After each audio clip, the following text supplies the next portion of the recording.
وبشر الصابرین، اور بشارت دے دیجئے اے نبی صلی اللہ علیہ وسلم صبر کرنے والوں کو،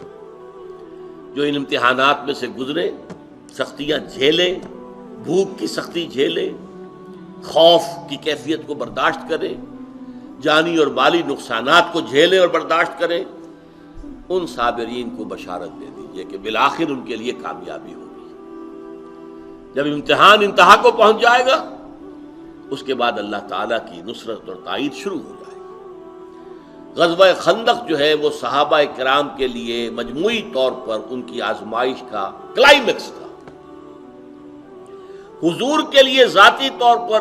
آپ کے لیے سختی جو ہے وہ کلائمیکس پر تھی طائف کے دن،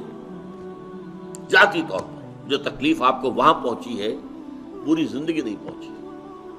حضرت عائشہ نے ایک دفعہ پوچھا، حضور آپ کی زندگی کا سخت ترین دن کون سا ہے؟ وہ سمجھتی تھی کہ آپ یوم احد کا ذکر کریں گے، جس میں آپ مجروح ہوئے، خون کا فوارہ چھوٹا، 70 صحابہ شہید ہوئے، آپ بھی خبر اڑ گئی کہ آپ کا انتقال ہو گیا ہے، شدید ترین دن۔ حضرت عائشہ، اس کی عمر کم تھی، انہیں نہیں پتا تھا مکی دور میں کیا کچھ ہو رہا ہے، مکی دور میں کم سن تھی، لہذا ان کا خیال تھا کہ یہ تو ان کے سامنے کا واقعہ تھا یوم احد، لیکن یہ کہ حضور نے فرمایا نہیں، مجھ پر سخت ترین وقت طائف کا تھا، وہ سختیاں جھیلی ہیں محمد الرسول اللہ صلی اللہ علیہ وسلم، لیکن اس کے بعد پھر اللہ کی طرف سے اسپیشل پروٹیکشن آ گئی ہے حضور کے لیے۔ ہجرت کی شب آپ نکلے ہیں اور بیٹھے ہوئے پہرے دار وہ دیکھ نہیں سکے، اور آپ جا کر غار ثور میں روپوش ہوئے ہیں تو وہاں دہانے پر پہنچ کر بھی لوگ پکڑ نہیں سکے۔ اثناء سفر ہجرت میں 2 مرتبہ وہ اونٹ جو تھے ان کے پاؤں دھس گئے مٹی کے اندر، اور سراقہ ابن مالک جو ہے، جو 100 اونٹوں کے انعام کی امید میں پیچھے لگا ہوا تھا، لیکن یہ کہ اس کی بھی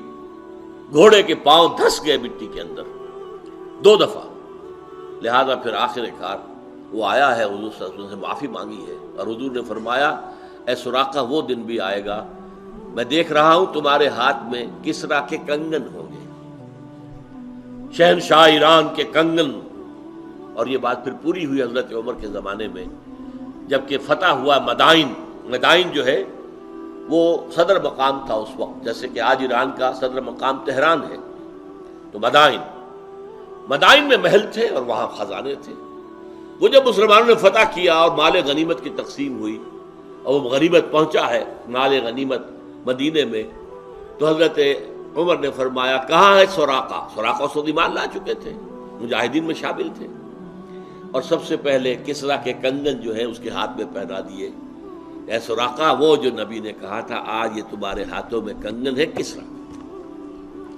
تو صابرین، بشر صابرین، صبر کرنے والوں کو آپ بشارت دے دیجیے۔ دین کی بات پھیلانا صدقہ جاریہ ہے، ثواب کی نیت سے ویڈیو کو شیئر ضرور کیجیے۔ جزاک اللہ۔